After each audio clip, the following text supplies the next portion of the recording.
Hello, everybody. Happy Monday to you. As we get back into our work on the graphs of trig functions, so far we've been looking at untransformed graphs. And on Friday, we just had a little bit of an introduction to this is what a trig graph looks like. You've seen sine curves and cosine curves, and hopefully you got some practice with sketching those out. Today, well, starting today and for the next, oh man, 1, 2, 3, 4, 5, maybe 6 days in this class, we are going to be making these graphs um, transformations of these graphs. So stretching them out vertically, horizontally, moving them up and down and left and right. And each one of these steps individually isn't too bad. And then the biggest skill we'll need to work on later in the chapter is what's happening when the whole bunch of things are happening at once. We'll see. Tonight's homework assignment is one where you're going to think, am I doing this right? This seems so easy. Because it really should be. Because all we're going to do today is change the amplitude of a graph. We'll talk about what that is in a moment. And then every step along the way should seem fairly easy. And so when we put everything together, if we did it all today, it wouldn't make any sense. It would be crazy complicated. But since we'll take a day and do every single step along the way, once we get to the end and we put everything together, it'll hopefully go really well for us. So let's just dive right in. The amplitude, first the definition, it is the vertical distance from the midline, so the middle of a graph, to either the highest or the lowest point. It's called the midline because it's in the middle, and so the distance to the top or the distance to the bottom should be the same. The amplitude is always a positive quantity because it is that distance away either to the top or to the bottom. So for the graph we're looking at right now, the amplitude is 8 because from the x-axis to the highest point is 8, or from the x-axis to the lowest point is 8, but it's always positive. Positive 8 is the amplitude. Or another way of looking at it, especially when it gets more complicated, is that if it goes from -8 to +8, that's a distance of 16, and the amplitude is half of that. And then a quick note, the amplitude is always a positive quantity. The amplitude cannot be a negative number because it represents a distance. So some quick examples to start us off.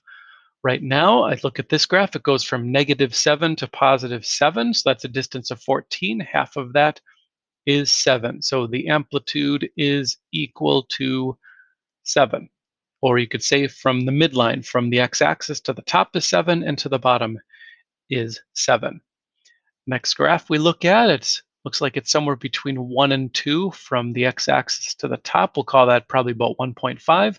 From the x-axis to the bottom is about 1.5. Of course, the amplitude is always positive, and so that amplitude is about 1.5. Next one, if I was trying to trick you, I might get you to say 6 for this one, and maybe some of you are already thinking that because it goes all the way up to 6. But watch out, this graph has been shifted up. The midline is halfway between the top and the bottom. So if this graph goes from 0 to 6, the midline is at 3. So it's 3 units to the top or 3 units to the bottom. Or you could say the distance from 0 to 6 is 6, and so the amplitude is half of that, or 3.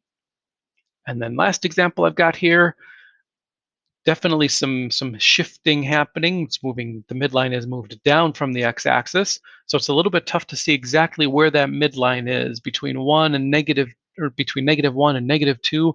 So I'm actually just going to look. The distance from the bottom to the top, from -4 to +1, is 5. Half of 5 is 2.5. So my amplitude is 2.5, or 5 halves. Um, One more thing about amplitude. Amplitude is always positive. I think I forgot to mention that before, but that's certainly something you wouldn't want to say on a test or a quiz. If you said the amplitude was negative, of course you would get that question wrong. I would never want someone to tell me that the amplitude is negative.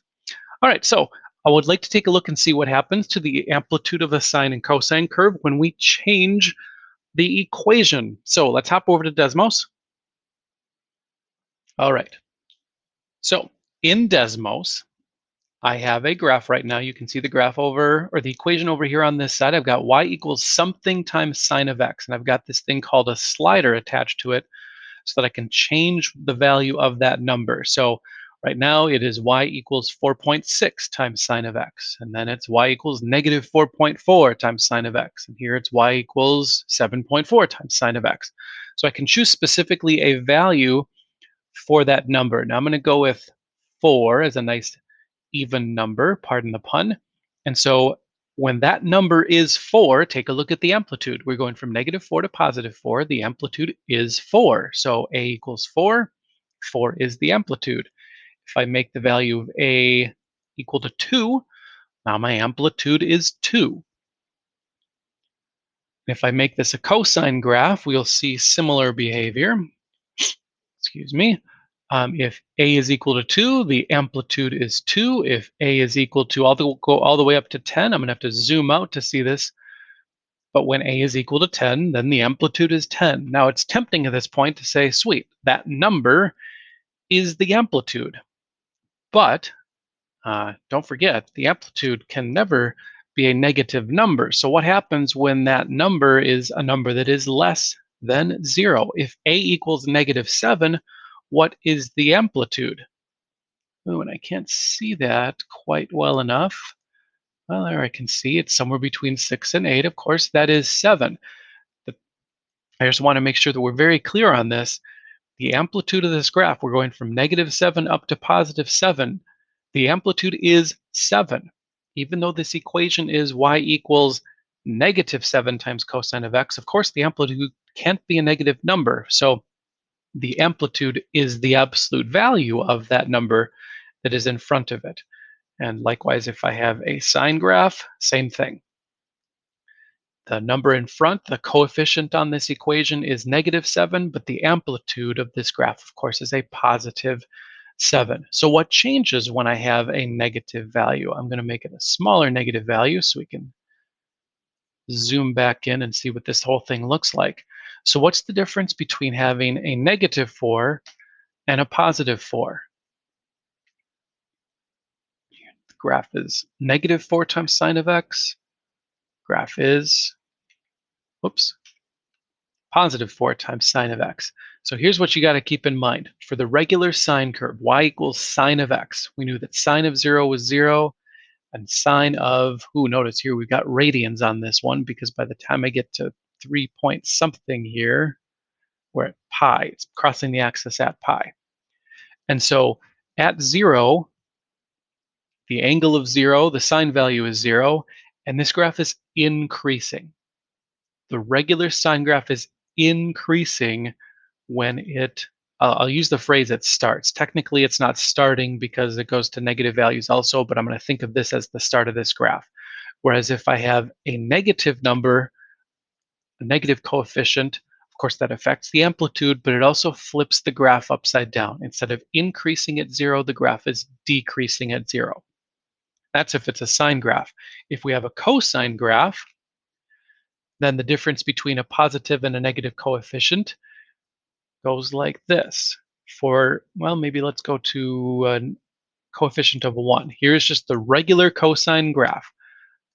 Y equals cosine of x. Cosine of 0 is 1, and then we go from there to make our sine curve. So again, I'll use the phrase starts at. The cosine graph starts at 1, and it's decreasing from there, of course, to the bottom, back up to +1. If I have a negative number in front of this is y equals -1 times cosine. Instead of starting at the top, it starts at the bottom. The graph gets flipped upside down. I'll refer to this as getting flipped vertically. And so when I see a negative coefficient in front, if it's -3, -2, negative whatever, that just means that the cosine graph, instead of starting at the top, it's starting at the bottom. The value of the graph when the angle is equal to 0. All right, back over to the notes. All right, so as we get back to the notes and do some problems, I want to remind you that the amplitude is always a positive number. The amplitude cannot be a negative quantity because it represents a distance. So let's take a look at some problems. We'll go through these. Shouldn't take too long. It'll actually be easier for you to do these in your homework because you're not going to be drawing with a mouse. You'll be using a pencil or a pen or your finger or a stylus or something like that. But we saw with the Desmos graph that this number out here tells us what the amplitude is. This is a positive number, and so the amplitude is that number. If this was a negative number, of course we wouldn't write down -4 for the amplitude. We'd take the absolute value and get +4. And then a sine graph, of course, has a period of either 360 or 2 pi. I'm going to switch back and forth as I go through these examples. In your homework assignment, you're going to have some of them in radians, some of them in degrees, but I'll just go back and forth. The period of this graph is going to be 360. This is a sine graph, so I know that it starts at 0. And then I'll just mark off on my graph 1, 2, 3, 4. We'll call that 4. And then I'll mark off on my graph 90, 180, 270, and 360. And so as I am keeping track of what this graph looks like, and again, you've got graph paper when you're doing your homework, it'll be a little bit easier for you, but I want to label this as needed to figure out what this graph is going to look like. And now that I've got that labeled, whoops, that should be 360 degrees, not 36 degrees. It starts at 0. It's increasing because this is a +4, and so we'll go up to the top by the time we get to 90, back down to the middle at 180, down to the bottom, and then to 360. And of course it's periodic, so it keeps repeating after that. And I will get a graph that looks like this. Here's where your graphs are going to end up looking a lot better than my graphs, because you'll be using pencil and paper or a stylus on your Chromebook as you draw these out. And this one's not terrible. It's not good, but something about like that. Make sure on your graphs that I can see at least one full period. But there we go. That's my first example. Second one, 4 times cosine. We'll stick with the same amplitude, an amplitude of 4. And I think for this one, just to show you the similarity with what with what I did on the previous one, I'm going to stick with the period of 360 degrees. Now, as I label my graph, I'll do the same thing that I did before. 1, 2, 3, and 4. Find my -4 down at the bottom. Of course, because the amplitude is 4, it'll go up to +4, down to -4. There were 4 bunches of 90 degrees, so there's my 360 degrees. There's, I suppose that'd be 450 and 540. Everything is identical to how I set up the previous one, but now when I'm drawing my graph, the cosine graph, we know cosine of 0 degrees is 1, and so multiplying by 4, this graph is going to start off at the top. And then at 90 degrees, we'll be at the midline. By 180, we'll be at the lowest point, back to the midline, and up to the highest point. And because this is periodic, we can keep graphing after that as long as we want to. So my graph will look something like this. Maybe I'll do it in chunks. That way, if I do one really bad like that, I can just undo that one. That's not much better. Up through that point. Make sure when you get up to the top, your graph levels off. At the top of the graph, it should be a horizontal tangent line. Oh, getting lumpy at the bottom, but not all that bad. I'm going to stick with that one. There is my graph of 4 times cosine of x. All right, moving along. 15 times cosine of x. Well, if I count off the same way, 1, 2, 3, 4, I'm not going to get all the way up to 15. So that just means that I'm going to have to change the way that I label my graph. I'm going to mark off, let's see, let's go 5, 10, 15. There we go. I can get up to 15 by doing that. If every 3 units on my graph represent 5, and maybe every 2 units represent something. However you want to do that, it's going to work out just fine. I'm going to stick with my 3 units on the horizontal axis representing 1/4 of my full rotation. Just making sure my mic was still working. I hope it's still working. But I'm going to do this problem in radians instead of degrees. I'm going to say that one full rotation is 2 pi. So my period is 2 pi on this one, just because I'm choosing to do this one in radians. And my amplitude is 15. Of course, the absolute value of the number that's in front. This is a cosine graph. So as I draw my graph, I will start at the top. It'll be at the middle by the time I get to the midline. Of course, the next one at 100, or excuse me, at pi radians will be at the lowest point, back up to the top, down to the middle. So keeping track of this is pi. This point here would be pi over 2. So each one of these intervals represents pi over 2 or 90 degrees. So 1 pi over 2, 2 pi over 2 reduces to pi. This one would be 3 pi over 2. 4 pi over 2, of course, is 2 pi. This would be 5 pi over 2, 6 pi over 2. We would call that 3 pi if you want to label it more than that. And then my graph, my lumpy, squiggly graph that will look far inferior to the graphs that you come up with. Ooh, that part looked pretty nice. Looks something like that. So there we go. Amplitude of 15, period of 2 pi. It's a good time for me to remind you that the amplitude is always a positive quantity. So that when I see a problem like this one where the number in front of the graph is negative, the amplitude is still the absolute value of that, a positive 2. Let's do, looks like I've only got 2 more examples. So I'll go back. I'll do one more in radians and one more in degrees. I'll do degrees for this one. And maybe I'll just show you a shrunk down graph. On this one, I'm just going to go 1 and then 2.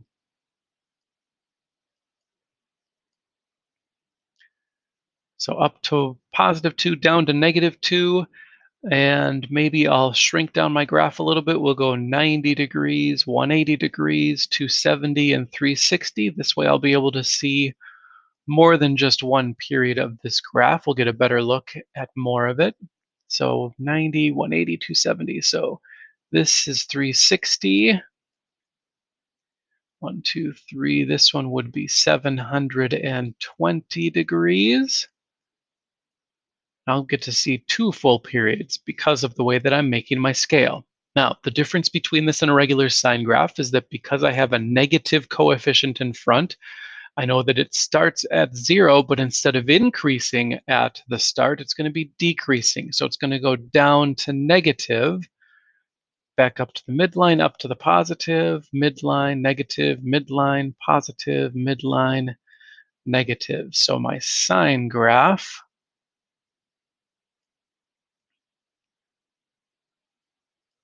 cruising right along. And there I've got even more than 2 full periods of the sine graph. I think most of your graphs will end up looking a little bit more shrunk down like this because the graph that I provided you on the homework assignment is going to allow you to have things at about this scale. And then one last reminder that the amplitude is always a positive quantity. If I ask you the amplitude, I certainly wouldn't want you to answer with a negative number. All right, last one for us to look at today. We're back to a cosine graph.